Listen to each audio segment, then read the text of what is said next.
پیدا کرتا ہے، اللہ ان کی جان کی کیسے حفاظت کرتا ہے، مال کی کیسے حفاظت کرتا ہے۔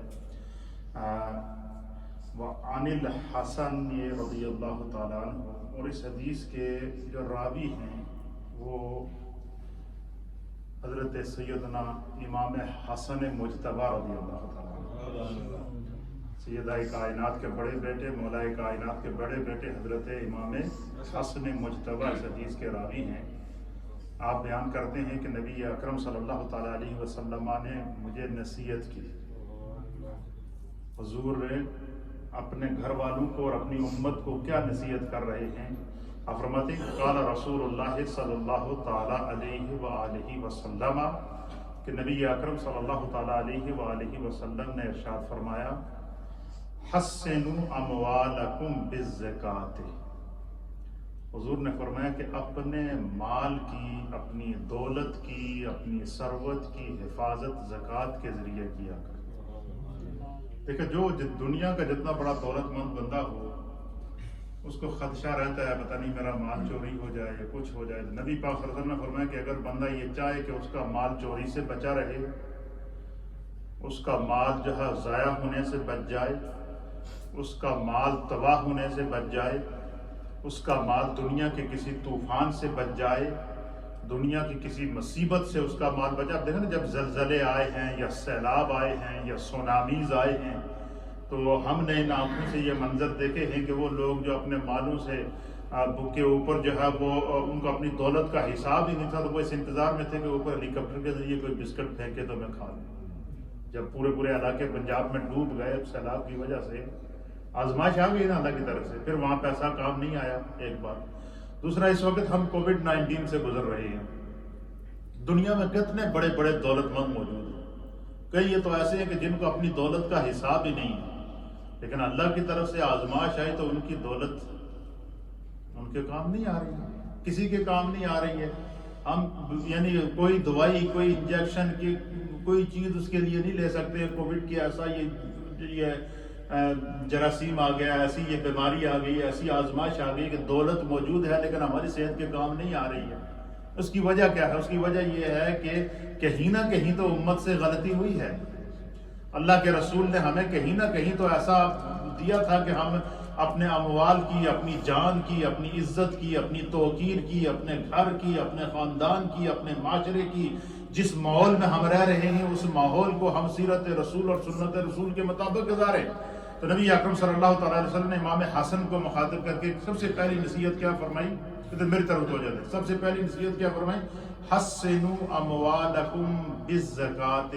حضور نے فرمایا جے چاہتے ہو کہ تھوڑی کیشن کیری دی حفاظت ہوئے، تھوڑے کاروبار دی حفاظت ہوئے، تھوڑی جاب دی حفاظت ہوئے، تھوڑے بینک بیلنس دی حفاظت ہوئے، تو تجھے خدا نے جتنی دولت عطا فرمائی ہے اگر تم چاہتے ہو کہ اس کی حفاظت ہو تو فرمایا کہ اپنے مال سے حساب کر کے سال کے بعد زکوٰۃ نکالو۔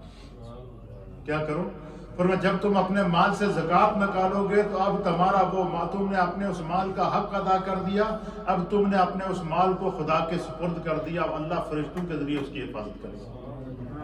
اب مجھے بتائیں کہ یہ جو بڑے بڑے بینک ہوتے ہیں یا بڑے بڑے لاکرز ہوتے ہیں جن کے اندر لوگ اپنا مال یا سونا جمع کرا کر آتے ہیں، ان لاکرز کے اوپر تو کوئی گارڈ نہیں بیٹھے ہوتے، لیکن جن لوگوں نے جب اپنے مال سے زکوٰۃ نکالی ہوتی ہے تو رات کو بلڈنگ خالی ہو جاتی ہے، دن کو آفس بھرے ہوتے ہیں، رات کو بلڈنگیں خالی ہو جاتی ہیں لیکن مال محفوظ ہے۔ وجہ کیا ہے؟ وجہ یہ ہے کہ جو لوگ اپنے مال سے زکوٰۃ نکالتے ہیں اللہ تعالیٰ ان کے مال کی حفاظت کرتے ہیں۔ اسی طریقے سے جس طرح ہمیں اپنے مال کی فکر ہے، اس سے زیادہ ہمیں اپنی جان کی فکر ہے یا نہیں ہے؟ ذرا سی تکلیف ہو جائے پورا جسم بے چین ہو جاتا ہے۔ نبی پاک صلی اللہ علیہ وسلم نے دوسری نصیحت کیا کی؟ حضور علیہ الصلوۃ والسلام نے فرمایا کہ امام حسن کو مخاطب کر کے پہلی کیا کی تھی کہ اپنے مال کی حفاظت کس سے کرو؟ زکوٰۃ سے کرو۔ اور دوسری نصیحت کیا کی؟ اپنی جان کی حفاظت کیسے کرو؟ فرمایا وَدَاوُوا مَرْضَاكُمْ بِالصَّدَقَةِ۔ حضور علیہ الصلوۃ والسلام نے فرمایا کہ اپنے بیماروں کا صدقہ کے ذریعے علاج کیا کرو، اپنی بیماریوں کا صدقہ کے ذریعے علاج کرو۔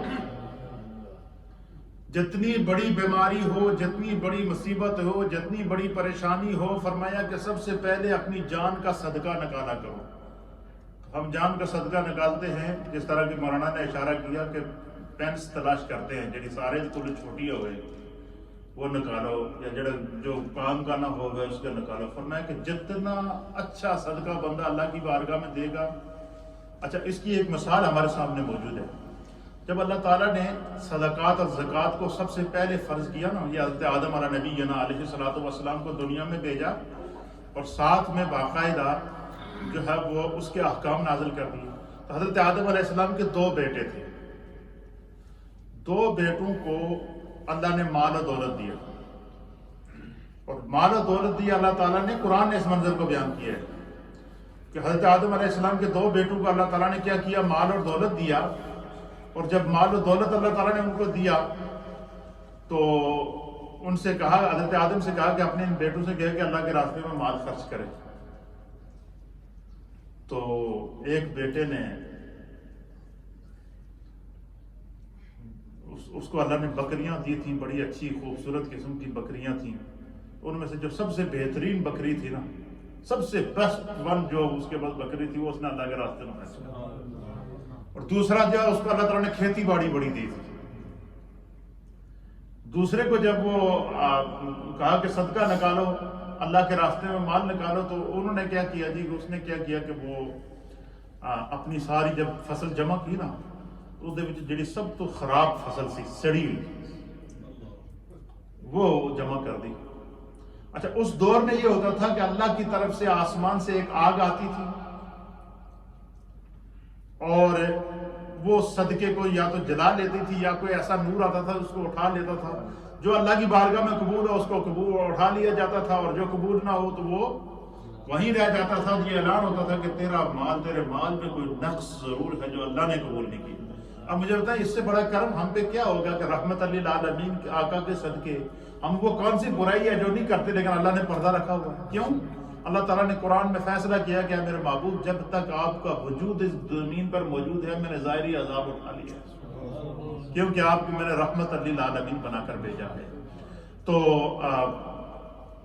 جس نے سڑا ہوا مال دیا تو حضرت آدم علیہ السلام نے اس نے کہا کہ تو نے یہ کیا کیا؟ خدا نے تجھے فصل دی، کھیتی باڑی دی، مال و دولت دیا، اور تو اتنا بدبخت انسان ہو گیا کہ تو اللہ کے راستے میں خرچ کرنے کے لیے تو نے سڑا ہوا، جلا ہوا اور بوسیدہ مال جو اللہ کے راستے میں خرچ کیا۔ تو اس کے دل میں حسد پیدا ہوئی، تو پھر اس حسد میں جو حابیل اور قابیل کے اس واقعے کو قرآن بیان کرتا ہے کہ پھر قتل زندگی کا پہلا قتل ہوا، اسی مال کی وجہ سے، مال اللہ کے راستے میں خرچ نہ کرنے کی وجہ سے زندگی کا پہلا قتل ہوا۔ تو نبی پاک صلی اللہ علیہ وسلم نے دوسری نصیحت کیا کی کہ داؤ مرداکم بالصدقۃ، کہ اپنی بیماریوں کا علاج صدقہ کے ذریعے کیا کرنا۔ نبی حضور علیہ السلام نے فرمایا کہ الصدقۃ رد البلاء، اللہ کے راستے میں خرچ کیا جانے والا جو مال ہوتا ہے یہ بیماریوں کو کیا کرتا ہے؟ ٹال دیتا ہے، مصیبتوں کو ٹال دیتا ہے، آزمائشوں کو ٹال دیتا ہے۔ اور تیسری چیز تیسری نصیحت نبی علیہ السلام نے فرمایا وَاسْتَقْبِلُوا أَمْوَاجَ الْبَلَاءِ بِالدُّعَاءِ وَالتَّضَرُّعِ۔ حضور نے فرمایا کہ اگر تم چاہو کہ تم ہر قسم کی مصیبت سے، طوفان سے، بلاؤں سے، تکلیفوں سے، دکھوں سے محفوظ رہو، ہر قسم کی دنیا میں آنے والی مصیبت سے تم محفوظ رہو، تو حضور علیہ السلام نے فرمایا کہ اللہ کی طرف رجوع کرو، دعا کیا کرو، خدا سے، اللہ سے دعا کیا کرو، اور حضوری قلب کے ساتھ دعا کیا کرو۔ ہمارے یہاں یہ رواج ہے کہ ہم کہتے ہیں مولوی صاحب تسی دعا کر لو ساڈے ایسے بھی۔ اچھا، وہ ہمارے پیر صاحب کے پاس جو ہے نا، وہ ایک بندہ آیا تو اس نے کہا جی کہ حضور میری منج نہیں ملتی ہے تو میں نے تعویذ دے۔ تو پیر صاحب نے اس کو بتایا، ہمارے لوگوں کی بڑی پیر صاحب اس کو تعویذ دیا، بولا یہ تعویذ لے جا، تو اس نے کوئی کھل باڑے بھی کھلائیں، تو اس نے کوئی کھلائیں پلائیں بھی تو تاں وہ دودھ بھی دے گی تمہیں۔ اس وجہ سے ہم خود کوشش کرنے کے لیے تیار نہیں ہیں۔ حضور نے فرمایا کہ دل سے جو بات نکلتی ہے نا، نبی پاک صلی اللہ علیہ وسلم نے فرمایا کہ دل سے مانگی ہوئی دعا اللہ تعالیٰ کبھی رد نہیں کرتا۔ پھر اسی طریقے سے حضور علیہ نبی علیہ الصلوۃ والسلام نے فرمایا کہ جو بندہ اپنے مال سے زکوٰۃ نکالتا ہے، آخری بات آپ سنیں کہ اس کو امام بخاری رحمۃ اللہ علیہ نے صحیح بخاری کی کتاب الانبیاء میں نقل کیا۔ حضور علیہ السلام نے بیان کیا کہ سابقہ امتوں میں کچھ لوگ تھے، 3 لوگوں کو اللہ نے آزمایا۔ کتنے لوگوں کو؟ 3 لوگوں کو آزمایا ہے۔ پہلی آزمائش ان پر یہ کہ ان کے اوپر بیماری آ گئی، اور تینوں کو ڈیفرنٹ بیماریاں آئی۔ حضرت ابو ہریرہ نے اس حدیث کو روایت کیا، بخاری شریف کی حدیث ہے، کتاب الانبیاء کے اندر۔ تینوں بندوں کو اللہ نے آزمایا، تینوں کو مختلف قسم کی بیماریاں تھیں۔ ایک کو کوڑ کی بیماری ہوئی۔ کوڑ کی بیماری وہ ہوتی ہے اس کو کہ اس کے جسم کو کوئی بھی بندہ ٹچ کرے نا، وہ بیماری اس کو لگ جائے گی۔ جیسے آج کل کہتے ہیں کہ ہاتھ نہ ملاؤ، کووڈ-19 میں کہتے ہیں نا کہ ہاتھ نہ ملاؤ، اس کو ہماری زبان میں چھوت کی بیماری کہتے ہیں، کوڑ کی بیماری کہتے ہیں، برس کی بیماری کہتے ہیں اس کو۔ تو ایک بندے کو وہ کوڑ کی بیماری تھی، گھر والوں نے بھی گھر سے باہر نکال دیا کہ یہ کسی کو ٹچ کرے گا تو اس کو یہ بیماری لگ جائے گی۔ گھر والوں نے گھر سے کیا کر دیا، بھائی تو چلا جا، جب تک زندگی آئی خود ہی کو گزارا کر، تو تمہاری وجہ سے پورا گھر مصیبت میں پڑا ہوا ہے۔ سب سے پہلے جس گھر میں وہ پیدا ہوا اس گھر والوں نے نکال دیا، وہ چلا گیا ایک جنگل کے اندر جا کے رہنے لگا، اور اللہ کے بھروسے کے اوپر کہ بھائی اب آزمائش آ گئی، تو گھر والوں نے بھی جب اپنے انہوں نے نکال دیا تو کسی دوسرے نے میرا کیا خیال کرنا ہے، دنیا سے مایوس ہو گیا، چلا گیا۔ دوسرا بندہ وہ تھا کہ جو نابینا تھا، کیا تھا؟ آنکھوں سے وہ تھا، بینائی سے محروم تھا، کچھ نظر نہیں آتا تھا، تو اس کو بھی جناب وہ سب نے چھوڑ دیا، تو وہ بھی جنگل کے اندر علیحدہ رہنا شروع ہو گیا۔ اور تیسرا وہ تھا کہ اس کے جسم کے اوپر بال نہیں تھے، صرف جلد ہی جلد تھی، جس کو ہماری زبان میں گنجا کہتے ہیں۔ تو گنجا تو کچھ وہ ہوتا ہے نا کہ جس سے کچھ بال نظر آ جائے، یہ ایسا تھا کہ اس کے جسم پر کوئی بال، نہ سر کے بال، نہ داڑھی کے بال، نہ آنکھوں کے بال، نہ جسم کے بال، کچھ بھی نہیں تھے، بالکل کونا مونا جس کو ہماری زبان میں کہتے ہیں۔ یہ 3 بیماریاں 3 لوگوں کو آزمائش میں ڈال دی۔ اچھا، تینوں نے اللہ کی طرف رجوع کیا۔ اچھا، تینوں جو ہے چلتے پھرتے جو ہے نا ایک جنگل میں اکٹھے ہو گئے۔ اس نے کہا جی تیرا کیا حال ہے؟ اس نے کہا جی میں تو اس آزمائش میں جہاں گھر والے باہر کر چھوڑے۔ اس نے کہا جی مجھے تو کچھ نظر نہیں آتا، اب کیا کروں، تو میں بھی اللہ کے سہارے پہ ہوں۔ اب اللہ تعالیٰ نے ان تینوں کی آزمائش، انہوں نے اللہ کی طرف رجوع کیا کہ بارے الہ ایک دفعہ اس محتاجی سے دور کر دے، تو ہم زندگی میں کبھی نافرمانی نہیں کریں گے، کسی مشکل تو ہماری کسی بات سے ناراض ہو گیا ہے تو اسی تو سچی توبہ کر دیں کہ تو ایک دفعہ ہمیں ٹھیک کر دے۔ اب اللہ تعالیٰ نے ان کی طرف فرشتہ بھیجا جو انسانی شکل میں آیا۔ فرشتہ ان کے پاس انسانی شکل میں آیا، اس کو یہ صحیح حدیث ہے، امام بخاری نے اس کو نقل کیا۔ تو فرشتہ ان کے پاس انسانی شکل میں آیا، اور وہ بہت بزرگ تھا، بزرگ کی شکل میں آیا، سفید داڑھی، سفید لباس اور سفید پگڑی باندھی ہوئی۔ اور وہ فرشتہ سب سے پہلے جو برس کا مریض تھا نا اس کے پاس گیا، جو کوڑ کا مریض تھا۔ تو اس نے دیکھتے ہی اس نے کہا جی کہ وہ آپ تو کوئی بہت بڑے اللہ کے ولی لگ رہے ہیں۔ تو انہوں نے اس فرشتے، اس نہیں پتا تھا کہ فرشتہ تھا، اللہ تعالیٰ نے انسانی شکل میں بھیجا تھا۔ تو اس نے اسے کہا جی کہ بول تو آج کیا چاہتا ہے؟ فرشتے نے اسے کہا کہ بول کہ تیرے دل دی کی خواہش ہے، آج میں اللہ کے دعا کروں گا خدا تھوڑی خواہش پوری کرے۔ اچھا، وہ تھا بڑا ذہین، اس نے کہا موقع تو چنگا ہے، اگر کام بن گیا تو میں ایک دفعہ جنہ لوگوں میں نے کروں باہر کڑیا ہے نا، تو میں ایک دفعہ انہوں نے دسنا ہے کہ جب اللہ تعالیٰ نے قرآن کے اندر بھی اللہ تعالیٰ نے ارشاد فرمایا کہ تلک الایام نداولها بین الناس، چوتھے بارے کے اندر والے تلک الایام نداولها بین الناس، اللہ فرماتا ہے کہ یہ جو دن ہیں یہ لوگوں کے درمیان تبدیل ہوتے رہتے ہیں، کدی کسی دن اچھے دن آ جاتے ہیں، کدی برے دن آ جاتے ہیں، کدی جاب چھٹ جاتی ہے، کدی چنگی جاب مل جاتی ہے۔ تو فرمایا کہ انسان کو ہر حال میں اللہ کا شکر ادا کرنا چاہیے، ہر حال میں انسان اللہ کی رضا کے اوپر کیا کو راضی ہونا چاہیے۔ تو تلک الایام نداولها بین الناس، یہ دن لوگوں کے درمیان تبدیل ہوتے رہتے ہیں۔ تو وہ جو بزرگ فرشتے تھے تو وہ اس کوڑ کے مریض کے پاس گئے، تو اس نے کہا جی کہ آپ اللہ سے دعا کریں کہ خدا میری اس کوڑ کی بیماری دور کر دے۔ ایک دوسرا میری ایک خواہش ہے۔ اس نے کہا جی کیا خواہش؟ تسی اللہ آگے دعا کرو کہ اللہ مینوں اتنے اونٹ دے کہ سارے جگ وچ میرے اونٹاں دا چرچا ہو۔ اس دور کے اندر جب بینک بیلنس نہیں ہوتا تھا، اس دور کے اندر جس کے پاس اونٹ زیادہ ہوں وہ مالدار تھا، جس کے پاس بکریاں زیادہ ہوں وہ مالدار تھا، جس کے پاس گائے زیادہ ہوں وہ مالدار تھا. یہ اس دور کی یہ دور مالا دولت، یا جس کے پاس زمینیں زیادہ ہوں وہ بڑا مالدار کہلاتا تھا. تو اس فرشتے نے انسانی شکل میں جو آیا تھا اس نے اس کے جسم پر ہاتھ پھیرا. کیا کیا؟ ہاتھ پھیرا، اور دیکھتے ہی دیکھتے نبی پاک صلی اللہ تعالیٰ علیہ وسلم نے فرمایا کہ اس نے کوڑ کی بیماری ختم ہو گئی، اس کی نئی جلد نکل کے آ گئی، نیو سکن باہر آ گئی، خوبصورت جسم آ گیا. چہرے کے اوپر جو اس کے اوپر جو ڈاٹ وغیرہ پڑے ہوئے تھے وہ بھی دور ہو گئے. ایک خوبصورت خدا نے ایک نیا جسم اس کو عطا کر دیا. پھر اللہ سے انہوں نے دعا کی تو اس کو ایک اونٹنی کسی نے جاتے ہوئے کہا کہ یہ اونٹنی تمہیں جو آپ کو میں گفٹ کرتا ہوں یار، تو نے بڑی تکلیف کاٹی ہے، یہ اونٹنی میں تمہیں دے دیتا ہوں.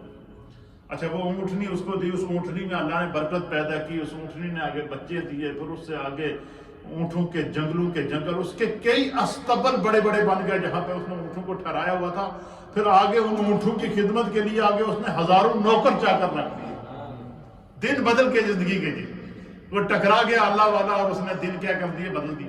پھر وہ فرشتہ جو نابینا شخص تھا اس کے پاس گیا تو اسے کہا کہ میں اللہ کا ایک خاص بندہ ہوں، تو تیری یہ تکلیف بڑی عجیب ہے، تو محتاج ہے دنیا میں، تو بول تیری کوئی خواہش ہے. تو اس نے کہا جی خواہش ایک ہی ہے کہ اللہ تعالیٰ مجھے نظر دے دے.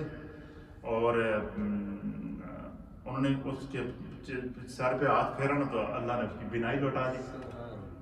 جب بینائی لوٹا دی، اس کی آنکھوں میں نظر آ گئی، تو انہوں نے کہا جو اور بول کے چاہتا ہے.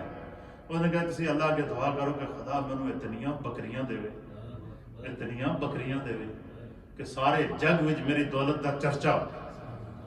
انہوں نے دعا کی، اللہ تعالیٰ نے اس کو بکریاں دے دی. وہ بکریوں کے اجٹ لے کر، بکریوں کا ریوڑ لے کر اس ایریے کے اندر نبی پاک نے فرمایا کہ جتنے جنگل تھے نا وہ اس کی بکریوں سے بھرے ہوئے ہوتے تھے. اچھا، اور تیسرے کے پاس وہ فرشتہ انسانی شکل میں گیا جو کیا تھا؟ گنجا تھا. تو اس سے کہا بھائی تیری، اس نے کہا جی دیکھو پورے جسم ساتھ جتنے جانا لوگ مینوں ہسدے ہیں دیکھ کے کہ تیری عجیب شکل ہے، تسی دعا کرو کہ میرے جسم تے بال آ جاؤں اور جو سکن دی پرابلم ہے ختم ہو جائے.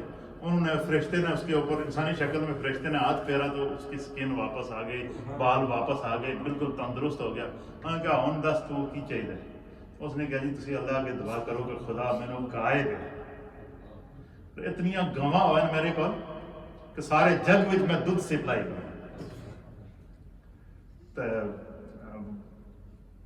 اس کے لیے دعا کی. میں یہ میں کراچی میں ایک تھا بڑے اجتماع میں بیان کر رہا تھا، تو وہاں ایک حاجی صاحب بیٹھے تھے، کہنے لگا مولوی صاحب حدیث تو بڑی مزیدار تساں بیان کی تھی، لگتا ہے کہ کوئی گجراں دا خاندان سے سارا مال ہی پسند کیتا ہے، کسی گائے پسند کی، کسی اونٹ پسند کیتا ہے، کسی بکری پسند کی ہے.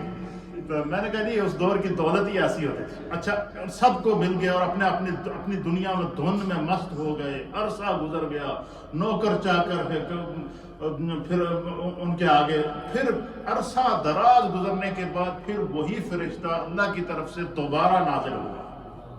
اچھا پہلے تو فرشتہ کس شکل میں نازل ہوا تھا؟ ایک ولی اللہ کی شکل میں نازل ہوا تھا، ایک نورانی شکل میں نازل ہوا تھا.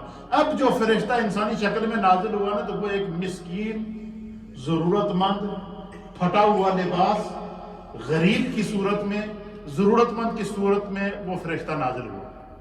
اور وہ سب سے پہلے وہ جو برس دا مریض سی نا جس نے اونٹ لے سن دعا کر کے اپنی بیماری چھوت دی بیماری دور کرائی تھی، اس دے کول گیا.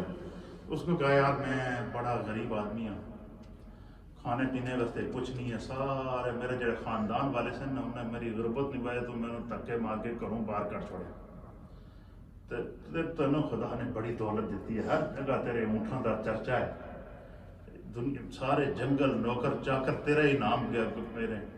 اللہ تانوں اور دے، میں تھوڑے واسطے دعا کردا ہاں اگر ایک اونٹنی تو مینوں دے دے، میں اس نو پال کے میں اپنا گزارا کراں گا تو کم از کم میری غربت تو دور ہوگی. میں کہا چل تیری ایسی دی تیسی، انہاں منگنے بنیاں دا بیڑا غرق ہوئے، انہاں دا جناب علی سانوں جین ہی نہیں دیندے. آگے سے اس کو کیا کر دیا؟ ڈانٹا.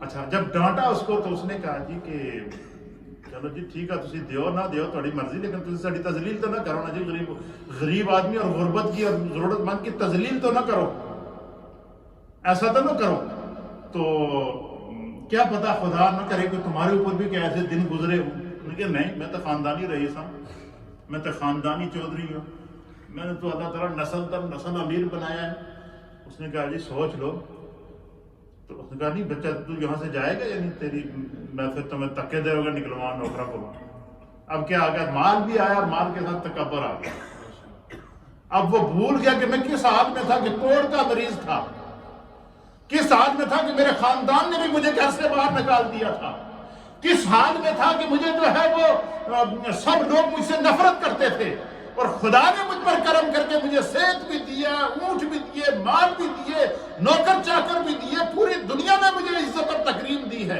یہ چیز اس احسان کو بھول گیا دنیا کی دولت میں کھو گیا خدا کو بھول گیا اس نے کہا جی اس فقیر نے تھا تو فرشتہ اس نے کہا کہ اگر تو سچ کہتا ہے کہ تو خاندانی رئیس تھا اور اللہ نے تیرے اوپر بڑا کرم کیا ہوا ہے تو میں تھوڑے واسطے دعا کرنا کہ خدا تھوڑے اس رئیسی نو ہمیشہ قائم رکھے لیکن اگر تو جھوٹ بول رہا ہے اور اللہ کے راستے میں مال خرچ کرنے میں بخل کر رہا ہے تنگ دستی اللہ کے راستے میں مال کو خرچ کرنے میں بخل کر رہا ہے تو پھر تیرے معاملے میں خدا ہی تجھ سے فیصلہ کرے بس وہ وہاں سے اس فرشتے کا جانا تھا زوال شروع ہو گیا اچھا وہ سب سے پہلا اس کو کیا ہوا اس کے اوپر وہ کوڑ کی بیماری واپس لوٹ کر کیا ہو گئی وہ کوڑ کی بیماری صرف اس پر لوٹ کر نہیں آئی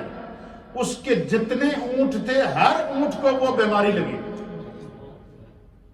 وہ بیماری ہر اونٹ کو لگی ہے یہ صحیح بخاری کی حدیث کا میں متن کا خلاصہ آپ کے سامنے پیش کر رہا ہوں امام بخاری نے اس حدیث کو کتاب الانبیاء کے اندر نقل فرمایا وہ اونٹ تباہ ہو گئے ایجنٹ کے ایجنٹ تباہ ہو گئے بیماری واپس لوٹ کر آ گئی اور سب زوال پذیر ہو گیا ایک عجیب و غریب کیفیت بن گئی پھر اسی طریقے سے وہ بندہ وہ فرشتہ پھر غریب کی شکل میں گائے والے کے پاس گیا جو گنج کا مریض تھا اس سے بھی یہی بات کہی اس نے بھی آگے سے یہی جواب دیا اچھا اس کے ساتھ بھی وہی کچھ ہوا اس کی گائے بھی تباہ مال بھی تباہ پھر وہ فرشتہ وہ جو نابینا تھے ان کے پاس گیا جن کے پاس بکریاں تھیں ان سے جا کر کہا جی کہ میں بڑا غریب آدمی ہوں خدا نے تھوڑے تے بڑا کرم کیتا ہے اتنی بکریاں اللہ تعالیٰ نے دیتی ہیں اگر ایک کا دو بکریاں منو دے دو گے تو میرا بھی گزارا چل جائے گا تو وہ جو بندہ تھا نا وہ بڑا خدا خوفی والا بندہ تھا کہ اس نے دیکھی تھی اس نے کہا یار میری بات سنا میرے بھائی سب سے پہلے تیرا شکریہ کہ تو میرے کو کم از کم آیا تھے کیا کہا سب سے پہلے تیرا بڑا شکریہ کہ تو میرے کو آیا ہے باقی ایک تو جتنیاں بکریاں نظر آ رہی ہیں نا جڑے جتنے ریوڑ کے بکریوں کے نظر آ رہے ہیں انہیں وچوں ایک بھی میری نہیں میں انہاں دا چوکیدار کیا میں انہاں دا چوکیدار اور خدا نے میں نے دیتی ہیں کہ جس کیفیت میں تو میرے کو آیا ہے ایک کیفیت کسی دور میری سی لہذا تو ایک بکری نہیں تو جتنیاں بکریاں پسند ہیں انہاں وچوں اب چن کے لے لے کیا کر لے چن کر ان میں سے بکریاں لے لے اور جتنا میں نہیں کہوں گا کہ یہ میں تمہیں اتنی بکریاں میں اگر دوں تو ہو سکتا ہے میرے دل میں بات آ جائے لہذا تو اپنی مرضی کے مطابق خدا کا یہ مال ہے اللہ نے مجھے اس کے اوپر چوکیدار مقرر کیا ہے تو خدا کا بندہ ہے تو ضرورت مند ہے تنو جتنیاں چاہیے انہیں لے جا اس فرشتے نے اللہ کی بارگاہ میں دعا کی اور اسے کہا کہ خدا تیرے اس مال میں ڈبل کرے دگنا کرے اللہ تعالیٰ کسی دی کمی نہ دے پھر وہ فرشتہ ظاہر ہوا پھر ان کو پھر اس چیز کا احساس ہوا کہ میں تو اللہ کا فرشتہ میں وہی وہ جو تمہارے لیے دعا کر کے گیا تھا خدا کی طرف سے تو نبی پاک صلی اللہ علیہ وسلم نے اس روایت کو بیان کرنے کے بعد صحابہ کو نصیحت کی حضور نے فرمایا کہ جب خدا کسی تے کرم کرے تو اس میں اپنی اصلیت نہیں بھولنی چاہیے ہمارے یہاں کسی کو دولت مل جائے اقتدار مل جائے تو وہ سمجھتا ہے کہ ساری مخلوق چونٹیاں ہیں اس لیے فرمایا کہ کسی بھی حال میں تکبر نہ کرو غرور نہ کرو اللہ جو مال عطا فرمائے دولت عطا فرمائے جان کا صدقہ نکالو مال کا صدقہ نکالو اولاد کا صدقہ نکالو کیونکہ یہ دنیا عارضی ہے، یہ سب کچھ یہیں رہ جانا ہے. پیچھے بندہ فوت ہو جاتا تو پیچھے جھگڑے ہوتے تھے، پیو دے کوٹھی کون لے گا، تو پیو دے بینک بیلنس تو بھی سڑا کتنا حصہ ہے، تو وہ ان میں تقسیم ہو جاتا. وہی مال دنیا میں کام آتا ہے جو اپنے ہاتھوں سے بندہ خدا کے راستے میں خرچ کرتا ہے. وہی عمل دنیا میں انسان کے لیے دعا بن جاتا ہے جو بندہ اپنے ہاتھوں سے خدا کی بارگاہ میں خرچ کرتا ہے. تو نبی اکرم صلی اللہ تعالیٰ علیہ وسلم نے امام حسن مجتبیٰ کو 3 نصیحتیں کی. کتنی؟ پہلی کیا کی کہ حسنوا اموالکم بالزکات. حضور نے فرمایا کہ یہ تو چاہنے کہ تھوڑا مال ڈبل ہوئے، تھوڑے مال دی حفاظت ہوئے، تھوڑا مال چوراں کو لوں اور ہر طرح دے ظلم و جبر کو بچا رہے. حسنوا اموالکم بالزکات، اپنے مال کا حساب کر کے زکوٰۃ نکال دیا کرو. تو اپنے مال سے زکوٰۃ نکالے گا، خدا تمہارے مال کی حفاظت بھی کرے گا، اس میں برکت بھی پیدا. اچھا، اللہ مال میں برکت کیسے پیدا کرتا ہے؟ علماء محدثین نے لکھا کہ دیکھیں، ایک کتیا جو ہے وہ جب بچے دیتی ہے تو وہ 15 20 25 بچے اکٹھے دیتی ہے. کتنے؟ 20 25 بچے ایک کتیا اکٹھے دیتی ہے. اور اس کے برعکس ایک گائے اگر بچہ دے تو ایک بچہ دیتی ہے، یا بہت ہی کوئی نسلی گائے ہے تو وہ 2 بچے دیتی ہے. یا ایک بکری جو ہے نا وہ 3 یا 4 بچے دے دیتی ہے. وہ بھی ہر ایک بکری نہیں دیتی، زیادہ تر بکریاں 1 یا 2 بچے دیتی ہیں. لیکن کبھی آپ نے سوچا کہ جب ہر سال قربانی ہوتی ہے تو ہر طرف گائے نظر آتی ہے، ہر طرف بکریاں نظر آتی ہیں، ہر طرف اونٹ نظر آتے ہیں، اور روئے زمین کے اوپر 1.5 ارب سے زائد جو مسلمان ہیں ان میں سے جو ہے وہ کروڑوں مسلمان وہ ہیں کہ جو ہر سال کوئی نہ کوئی گائے، کوئی بکری، کوئی جانور اللہ کے راستے میں قربان کرتے ہیں. کبھی آپ نے سوچا کہ بکریوں میں، گائے میں یا اونٹوں کے اندر یا حلال جانور جس کی قربانی جائز ہے اس کے اندر کمی آئی ہو؟ ہر سال نئے تو نیا جانور نظر آتا ہے، خوبصورت تو خوبصورت جانور نظر آتا ہے، ایسا جاذب نظر ہوتا ہے کہ بندہ کہتا ہے یار اس کو دیکھتے ہی رہے. یہ ایسا ہے یا نہیں ہے؟ یہ وہ برکت ہے اس سے کہ جو بندہ خدا کے راستے میں مال خرچ کرتا ہے، اللہ اس کے مال میں اس طرح برکت پیدا کرتا ہے، پتہ ہی نہیں چلتا کس طرح. یہ اس کی ایک اور مثال ہے. ایک مثال یہ ہے کہ مثلا سردیوں کے دن ہے، سردیوں کے دنوں میں سورج کتنے بجے غروب ہو جاتا ہے؟ 4 بجے. کو تقریباً 7 8 12 گھنٹے کی بہت مشکل جو وہ دن ہوتا ہے. اور گرمیوں کے دن میں سورج جا کے غروب ہوتا ہے، آخری جو سورج غروب ہوتا ہے وہ ہوتا ہے 9:48 49، 9:45 بجے آخری سورج غروب ہوتا ہے. 22 گھنٹے کا دن ہوتا ہے. کتنے گھنٹے کا؟ اب یہ اسی طریقے سے نبی پاک صلی اللہ علیہ وسلم نے فرمایا کہ جب قیامت آئے گی تو ایک دن 50,000 سال کا ہو جائے گا. ایک دن کتنا ہوگا؟ 50,000 سال کا ایک دن ہو جائے گا. حضور نبی علیہ الصلوۃ والسلام نے فرمایا کہ وہ جو 50,000 سال کا دن ہوگا نا، اس کا ایک ایک لمحہ کفر کے اوپر طوفان بن کے گرے گا. اور جو بندہ جس نے دنیا میں نمازیں پڑھی ہے، عبادات کی ہیں، اللہ اور اس کے رسول پر ایمان لایا ہے، زکوٰۃ نکالی ہے، صدقات دیے ہیں، اپنے دل میں خوف خدا اور خشیت الہی پیدا کی ہے، اور اب 50,000 سال کا دن ہوگا تو وہ اس کو پتہ ہی نہیں چلے گا کہ دن آیا اور گیا. اسی طریقے سے فرمایا کہ خداوند قدوس جو بندہ مال سے زکوٰۃ نکالتا ہے اللہ اس کے مال کی برکت دیتا ہے. جو بندہ صدقہ نکالتا ہے خدا اس کی جان کی حفاظت کرتا ہے. جو بندہ اللہ کے راستے میں خیرات کرتا ہے خداوند قدوس اس کے کاروبار کے اندر، اس کی زندگی کے اندر، اس کی اولاد کے اندر برکتیں پیدا کرتا ہے. ہمیں اس چیز کا احساس ہی نہیں ہوتا، خدا غیب سے مدد کر دیتا ہے. اس لیے جب بھی یہ دیکھیں ہمیں اپنا مائنڈ چینج کرنا پڑے گا. ہمارا مائنڈ یہ ہے کہ ہم مال سے زکوٰۃ نکالیں گے تو کمی آ جائے گی. یہ پتہ نہیں کس نے ہمارے ذہن میں ڈال دیا. سب سے پہلی بات، اچھا اس مائنڈ کو ہم، اس سوچ کو ہم کیسے ختم کر سکتے ہیں؟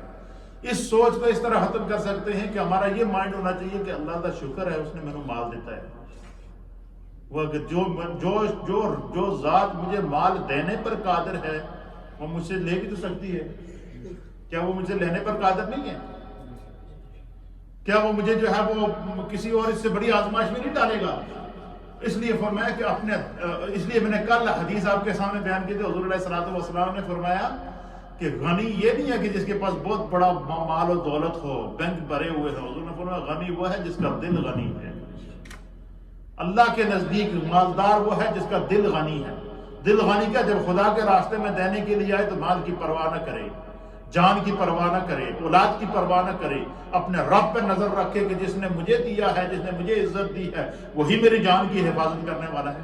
کتنے لوگ کووڈ-19 نے نگل لیے ہیں، ان کے بینک بیلنس ادھر ہی پڑے ہیں، وہ ساتھ لے کر تو نہیں گئے، سب کچھ ایک ہی صف میں کھڑے ہو گئے۔ محمود و ایاز نہ کوئی بندہ رہا نہ بندہ نواز۔ اللہ تعالیٰ ہمیں ان چیزوں سے سیکھنے کی، یہ بڑی پیاری محفلیں ہوتی ہیں، اصلاحی محفلیں ہوتی ہیں۔ تو چونکہ میرا ٹاپک تو آج دوسرا تھا، لیکن چونکہ مولانا نے اس طرف آپ کو لے آئے، اس لیے میں نے اس کے مطابق 2 حدیثیں آپ کو 3 حدیثیں سنا دی ہیں، تاکہ جو ہمارا ٹاپک ہے وہ کمپلیٹ ہو جائے۔ اللہ تعالیٰ ہمیں دین کو سمجھنے کی توفیق عطا فرمائے۔ انشاءاللہ ہماری دوسری نشست ہوگی افطاری سے تقریباً 7-8 منٹ تک۔ اللہ برکت دے۔